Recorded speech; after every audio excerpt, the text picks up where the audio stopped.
no coffee yet. Got no makeup. How do you?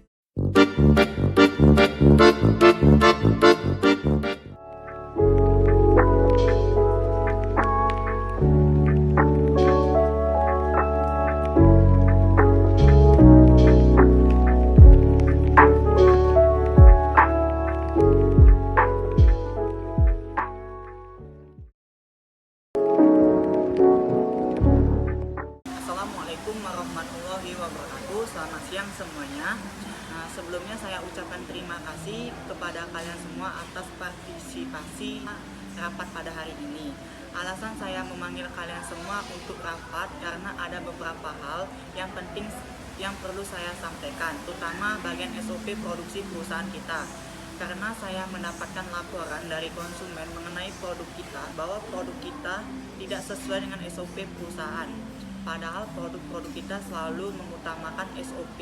Maka dengan diadakannya rapat ini, saya akan menjelaskan dan mengingatkan kembali kepada kalian semua supaya tidak terjadi hal yang dapat merugikan perusahaan kita. Sebelumnya saya sudah mengirimkan file SOP perusahaan ke email kalian masing-masing. Saya harap kalian memperhatikan seksama.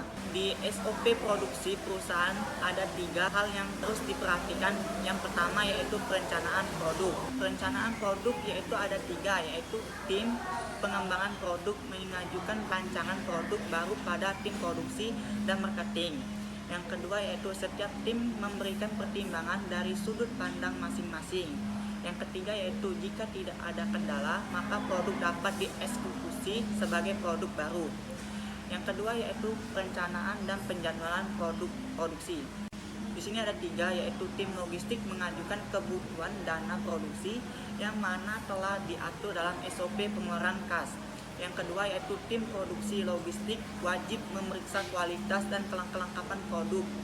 Yang ketiga yaitu produk yang tidak sesuai dengan pesanan harus kembali ke pihak supplier. Saya juga akan menjelaskan operasi produk di pabrik, yaitu tim produksi pabrik menerima produk untuk dimasak menjadi makanan siap saji dari tim produksi logistik. Yang kedua yaitu setiap makanan yang tidak habis terjual akan disetorkan pada pihak LSM yang telah bekerja sama.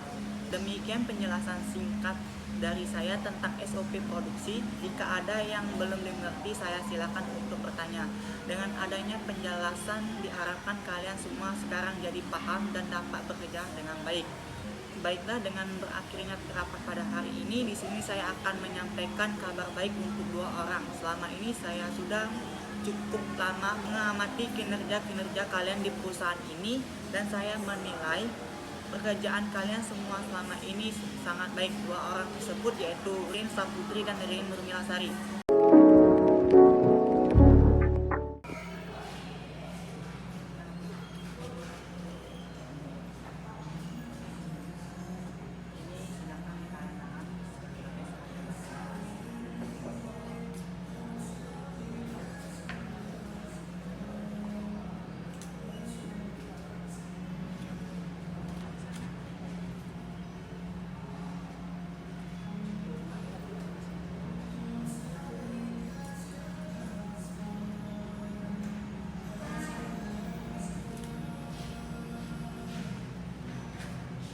Baik, untuk Mbak Lirin dan Mbak Nona, di sini saya mengucapkan atas jabatan banyak telah bisa menjalankan amanah dengan baik.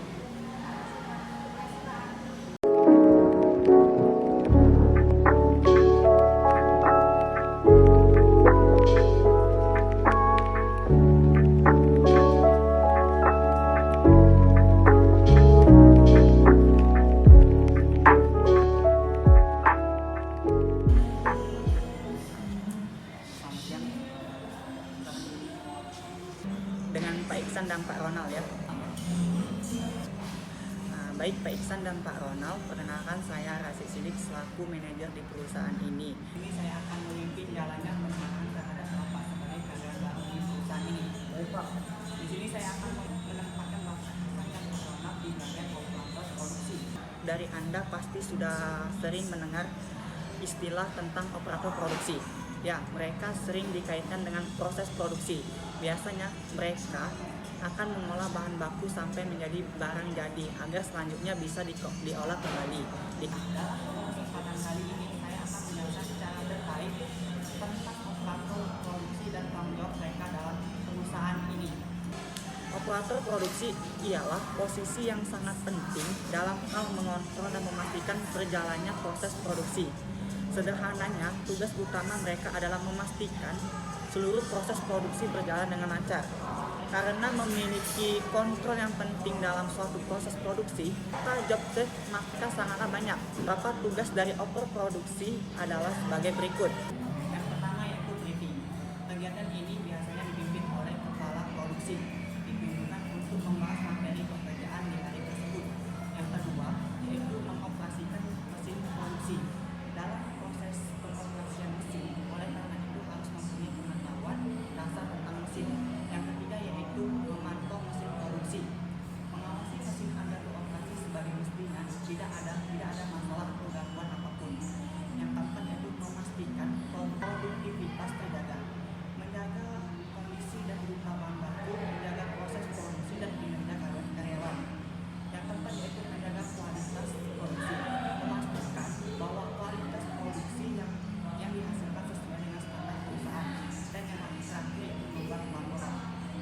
Laporan mencakup kualitas produksi yang dicapai, jenis produk yang dihasilkan, jam berapa lembur karyawan. Dari beberapa tugas operator produksi yang sudah kita bahas, terdapat tanggung jawab operator produksi yang beriringan dengan tugasnya tersebut. Nah, tanggung jawab mereka adalah sebagai berikut. Yang pertama yaitu memastikan bahwa seluruh proses dilakukan sesuai dengan kegiatan yang diberikan perusahaan. Yang kedua yaitu memberikan berbagai hal yang dikerjakan suatu sesuai dengan SOP. Yang ketiga, memastikan target yang sudah ditentukan oleh perusahaan tercapai dengan baik. Yang keempat yaitu memastikan lingkungan kerja berada dalam kondisi yang bersih dan nyaman. Yang kelima yaitu memastikan shift selanjutnya sudah paham akan tugas yang sudah diberikan saat briefing. Dan yang terakhir yaitu memastikan laporan kerja sudah dibuat dengan baik dan benar. Demikian penjelasan singkat dari saya tentang operator produksi. Diharapkan Anda sekarang jadi paham bahwa di balik suatu produk terdapat serangkaian proses berat dan panjang yang dikontrol oleh seseorang yang bertugas sebagai operator produksi. Untuk itu, dalam hal ini, perusahaan menjamin keselamatan kerja Anda dengan menerapkan SOP tertentu dan memberikan asuransi yang baik sehingga tingkat kepercayaan calon konsumen lain yang ingin bekerja di perusahaan ini akan tinggi dan pada akhirnya tujuan bisnis perusahaan bisa tercapai dengan lancar. Baik, kami mengucapkan terima kasih atas kepercayaan Bapak para anak kami. Kami akan memberikan yang terbaik untuk perusahaan ini.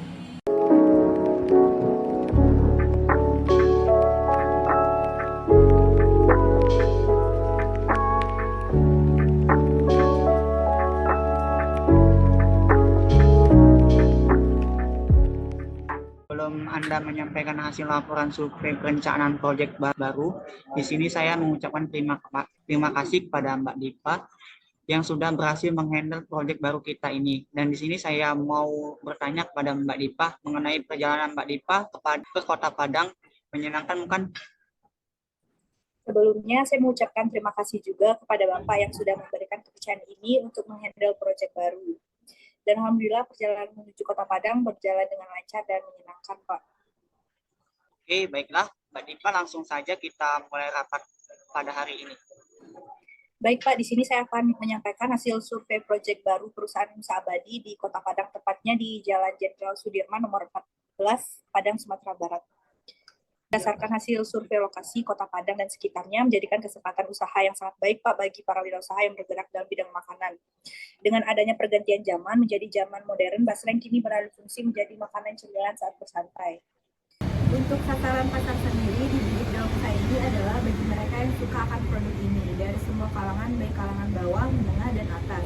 Karena harga yang cukup murah dan rasa yang nikmat dan dapat dijangkau oleh siapa saja, laki-laki, perempuan, tak terkecuali anak-anak muda, bahkan mereka mereka yang sudah tua pun bisa menyantap cemilan tersebut. Dengan sasaran pasar yang bagus, usaha ini telah lama berdiri sekitar 5 tahun. Pada masa pengenalan produk ini atau pada tahap pertumbuhan promosi yang dilakukan adalah dengan strategi tatap muka langsung, yaitu dengan memperkenalkan produknya pada teman dekat ataupun keluarga. Lalu setelah itu dari mulut ke mulut, usaha ini berkembang lalu melakukan strategi iklan dengan memasang reklame atau papan nama pada toko. Karena promosi telah berhasil dan usaha semakin berkembang, basreng, miligi, dan lain-lain ini semakin banyak dikenal luas oleh masyarakat karena promosi dengan media elektronik yaitu internet yang memudahkan untuk mencari informasi mengenai produk makanan khas ini. Lalu di sini saya juga menyampaikan mengenai sistem distribusi yang dilakukan oleh perusahaan ini adalah dengan menggunakan distribusi langsung dari produsen kepada konsumen. Proses produksi langsung berada di pabrik, jadi konsumen langsung bisa datang ke toko dan langsung bisa membeli ataupun menikmati basreng, miligi, dan lain-lain di tempat yang telah disediakan. Nantinya struktur pembagian kerja pada usaha ini sangat terorganisir. Pemilik sebagai manajer yang mengatur jalannya usaha, pemilik hanya mengawasi jalannya proses produksi yang berlangsung. Bagian produksi ditangani oleh karyawan yang sudah terlatih dalam pembuatan makanan ini. Proses produksi dilakukan oleh 10 orang karyawan di pabrik yang sederhana. Mereka mengolah bahan mentah hingga menghasilkan output produksi yang enak. Untuk bagian pelayanan di konsumen ada 5 karyawan yang bertugas melayani dari pelayanan pesanan, penyajian hingga pembungkusan produk, dan juga bagian pembayaran atau kasir. Demikian penjelasan singkat dari saya mengenai hasil survei yang saya lakukan di Kota Padang selama 1 minggu ini. Jika Bapak ada yang belum dimengerti, saya silakan untuk bertanya.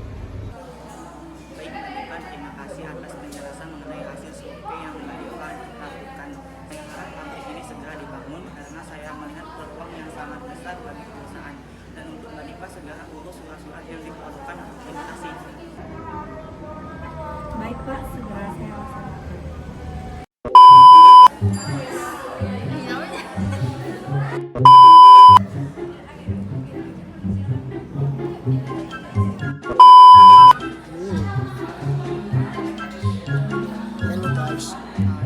Halo guys. Halo lang.